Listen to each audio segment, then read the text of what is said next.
Baik, saudaraku dikasih Tuhan, suatu kesempatan yang baik untuk kita diberikan waktu oleh Tuhan, diizinkan Tuhan untuk membaca, merenungkan firman Tuhan hari demi hari.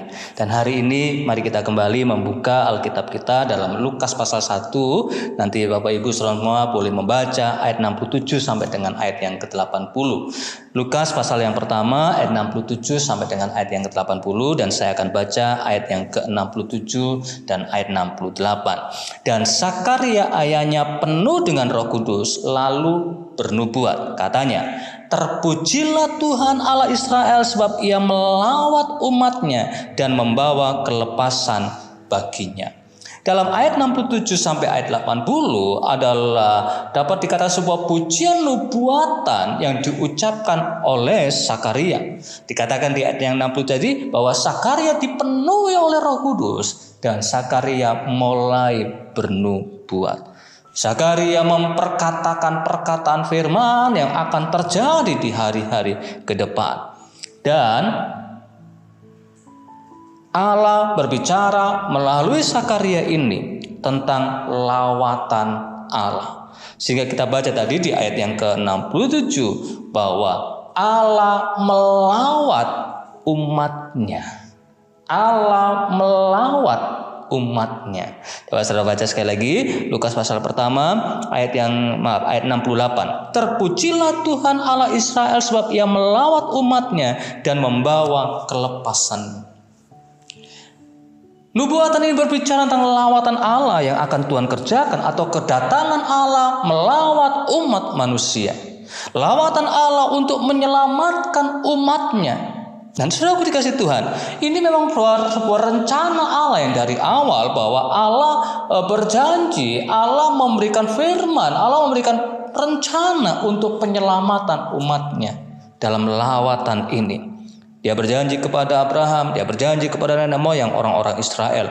Saudara bisa lihat dalam ayat 68 sampai 75. Kemudian saudaraku, lawatan Allah ini ternyata tidak hanya berhenti kepada bangsa Israel. Saudara lihat dalam ayat 77 sampai 79 untuk memberikan kepada umatnya pengertian akan keselamatan yang berdasarkan pengampunan dosa-dosa mereka oleh rahmat dan belas kasihan dari Allah kita, dengan mana ia akan melawat kita surya pagi dari tempat yang tinggi untuk menyinari mereka yang diam di dalam kegelapan dan dalam naungan maut, untuk mengarahkan kaki kepada jalan damai sejahtera.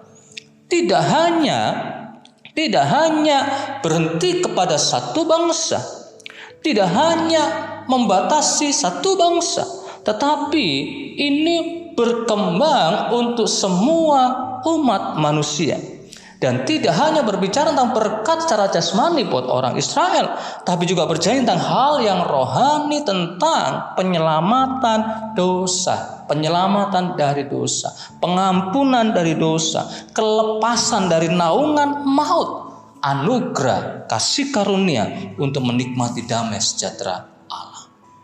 Dan tentang nubuatan ini juga, ketika Allah memberikan lawatannya, Allah, kalau saudara perhatikan di dalam Lukas 1 ayat 76-79, maka Sakaria juga memberikan nubuatan tentang anaknya. Bernubuat tentang anaknya. Berkaitan dengan apa? Anak ini, anak dari Sakaria yang bernama Yohanes, yang dikenal nantinya sebagai Yohanes Pembaptis, dipakai Tuhan untuk mempersiapkan jalan bagi dia. Dipakai Tuhan untuk mempersiapkan pembuka jalan untuk lawatan Tuhan. Saudaraku dikasih Tuhan,